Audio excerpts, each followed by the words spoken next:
CM அடாடா உங்க CM நெஞ்சிலேயே குத்திட்டு வந்தீங்க பாருங்க, அதெல்லாம் வேற லெவல்.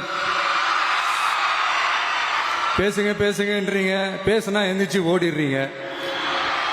இனிமே பேச ஆரம்பிக்கிறதுக்கு முன்னாடி என்ன பண்ணணும் அப்படின்னா, ஒரு நண்பர் ஒருத்தர் சொன்னார், மாண்புமிகு பேரவைத் தலைவர் அவர்களே எல்லா டோரையும் இழுத்து லாக் பண்ணுங்க அப்படின்னு சொல்லிட்டு தான் பேச ஆரம்பிக்கணும் போல் இருக்கு. ஏன்னா பேசிட்டு இருக்கும் போது எந்திரிச்சு ஓடிடுறாங்க.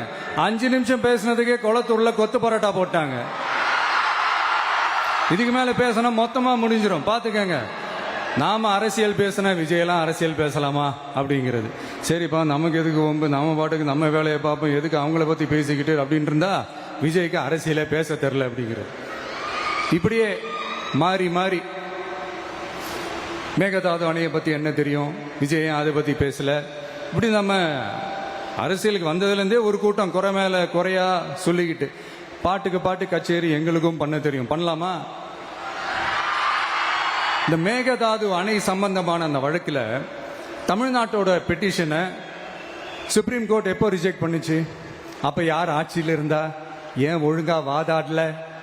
நீங்க ஒழுங்கா வாதாடி இருந்தீங்கன்னா அதை ரிஜெக்ட் பண்ணியிருக்க மாட்டாங்கல்ல. ஏன் ஸ்டாலின் சார் வேணும்னே விட்டுட்டாரா? ஏன் இப்படிலாம் கேள்வி கேட்கலாமா? இப்படிலாம் கேள்வி கேட்டாதான் மேகதாது அணையை பத்தி பேசினதா அர்த்தமா?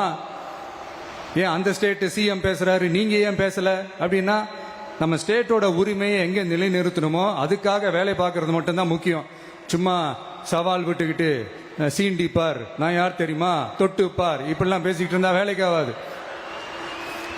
சும்மா பேசி பேசி பிரச்சனையை வளர்த்துக்கிட்டு யார் மேலே அது பழிய தூக்கி போட்டுட்டு அப்புறம் மக்களை அம்போன்னு தெருவில் விட்டுட்டு இப்படிதான் ஒரு அரசியல் பண்ணணும்னா அந்த அரசியல் நமக்கு தேவையும் இல்லை, அது நம்ம செய்யவும் போறதில்ல.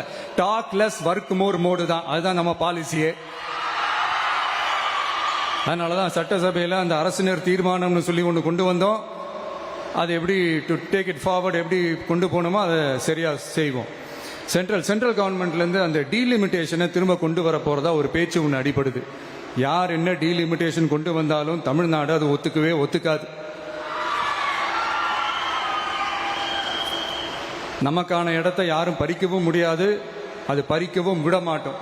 இப்படி நாம இருக்கும் போது இந்த தீய சக்தி திமுக எங்க போய் நிக்குது, யார் கதவை தட்டிக்கிட்டு நிக்குது, அது உங்களுக்கே நல்லா தெரியும். மக்களே, இந்த தீய சக்தியும் தீந்து போன சக்தியும் வேற வேறலாம் இல்ல, கூட்டு களவாணிங்க.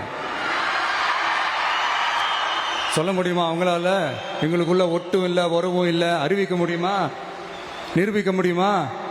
இந்த வரப்போற இடைத்தேர்தலில் அதை நிரூபிச்சு காட்டுங்க, அப்புறமா பேசுங்க.